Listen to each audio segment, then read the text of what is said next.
Bem, agora nós vamos para a nossa aula de história, certo? Nós vamos começar entendendo por que o título é A Riqueza Vem do Oriente. Vocês precisam entender a nível territorial para vocês compreenderem os fatos históricos, certo?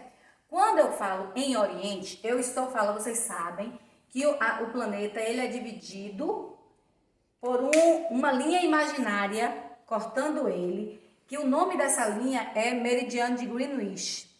Esse meridiano divide a Terra em dois hemisférios, no hemisfério ocidental e no hemisfério oriental. Quando eu disser que as especiarias vindas do Oriente, vocês vão entender que eu estou falando desse lado aqui. Eu estou falando da Ásia, precisamente. Por que eu vou falar da Ásia? Porque as especiarias eram trazidas de lá. Os europeus, que eram os portugueses, os espanhóis, eles também comercializavam, porque o forte da economia desses países era o comércio. Eles foram os pioneiros no comércio. Então vamos entender. A riqueza vem do Oriente. O déficit em relação ao comércio com o Oriente. O Ocidente, que eu estou falando das Américas, conseguia do Oriente açúcar, ouro, porcelana, pedras preciosas, condimentos, pimenta, cravo, canela, noz moscadas, drogas medicinais, que era o bálsamo e o unguento, perfumes e óleos aromáticos. Essas mercadorias eram recolhidas no Oriente pelos árabes e trazidas por caravanas até as cidades italianas que serviam de intermediário para a venda dos produtos na Europa. Eles chegavam aqui na Itália, esses produtos vinham do Oriente, da Índia, percorrendo o mar Mediterrâneo aqui por dentro, e aí pegava-se essas especiarias, os europeus, e ia distribuindo por toda a Europa. Como? A nível de comércio, eles iam comercializando. Eles pegavam esses produtos por um valor alto e revendiam na Europa por um valor mais alto ainda. E o que aconteceu? Eles disseram assim, nossa, como tá difícil a vendagem, porque realmente é muito caro. Aí falava assim, pimenta, noz moscada, canela, cravo, era necessário para a época, porque não existia geladeira. O sal era imprescindível, porque eles tinham que manter os produtos para que eles não perdessem com essas especiarias. Por isso era importante tê-las. O que aconteceu para que eles buscassem uma nova rota, buscassem um novo jeito de chegar até as Índias? Foi fechada aqui, os turcos invadiram Constantinopla, a atual Istambul, e disseram, pronto, aqui a gente toma conta. E ninguém mais passa pelo mar Mediterrâneo.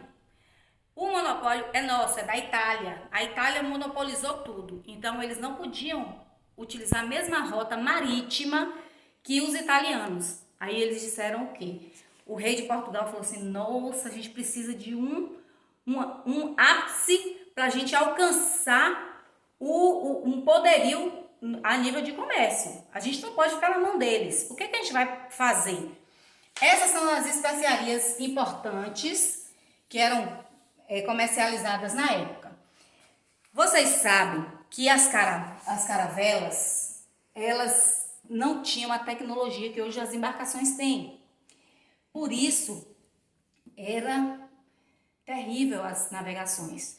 Então, quando disseram assim, quando o rei de Portugal falou, vamos procurar novas rotas marítimas, pensou-se em Cristóvão Colombo, Pedro Álvares Cabral e Vasco da Gama, para que eles fizessem esse tipo de navegação, porque eles eram muito experientes.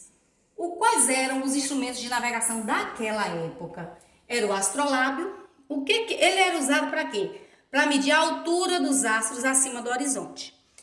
A bússola é um instrumento composto por uma agulha magnética na horizontal que aponta sempre para o norte. Sabendo onde é o norte, a gente sabe onde fica o sul, onde fica o leste e o oeste, certo? E para eles que eram navegadores experientes, tiravam de letra. Só que tinha um problema. Eles tinham que começar essa nova rota marítima pelo Oceano Atlântico. E aí eles temeram muito por isso. Por quê? O Oceano Atlântico era conhecido como Mar Tenebroso. Lá tem monstros que engolem, eles vão engolir as caravelas. Quem se arriscava a adentrar e navegar pelo Oceano Atlântico não voltava. Então eles tinham na concepção deles de que os monstros haviam engolido as embarcações e todos os tripulantes. Mas esses 3 homens disseram: nós vamos. E outra coisa, Cristóvão Colombo, ele ficou conhecido como louco, porque ele disse assim: não, nós vamos contornar a África, nós vamos sair da Europa, vamos contornar a África e chegar até a Ásia, que é nas Índias, porque a Terra é redonda. E a rainha, então rainha Isabel, falou assim: ele tem razão, eu concordo com ele, vamos investir, vamos botar eles no Oceano Atlântico e eles vão dar conta. E assim eles fizeram. Partiram pelo Oceano Atlântico, contornando a África. Só que teve um momento de um mar tenebroso, o mar começou a ficar revolto. E eles ficaram preocupados. Mas conseguiram. Conseguiram, tanto é que Cristóvão Colombo chegou no Caribe, numa ilha do Caribe. E aí as cenas dos próximos capítulos nós iremos ver mais para frente, ok? Aqui é exatamente isso. Essa aula de hoje é para vocês entenderem Ocidente e Oriente, o que são especiarias, qual a importância delas, quais eram os instrumentos de navegação utilizados na época, como eram as caravelas, aqui essa embarcação que os portugueses e espanhóis utilizavam para navegar mar adentro. Tudo isso. O que levou esses portugueses, o que motivou esses portugueses a procurar uma nova rota? Os altos preços dos produtos, crise causada pelas transformações políticas e econômicas pelas quais a Europa passava. Esse fato motivou a buscar novas rotas comerciais, pois as mais utilizadas estavam sendo dominadas pelos italianos de Gênova e Veneza. Eles dominavam. Era um monopólio. O que é monopólio, tia? É quando eu tenho um produto, eu vendo esse produto e ninguém mais tem. Todo mundo tem que comprar da minha mão. É um monopólio. Isso os portugueses queriam quebrar, romper. Para romper, eles precisavam de uma nova rota marítima. Eles tinham que contornar todo o continente africano até chegar lá na Ásia. Quais foram as medidas adotadas pela coroa portuguesa e espanhola? Contrataram Pedro Álvares Cabral, Vasco da Gama, Cristóvão Colombo para descobrir novas rotas. Nova rota pelo Oceano Atlântico. Não podia pelo Mar Mediterrâneo. Contornar a África até chegar às Índias. Esse era o objetivo. Contornar a África e chegar até as Índias. Eles conseguiram? Nós vamos ver na nossa próxima aula, certo? Um beijo, fiquem com Deus.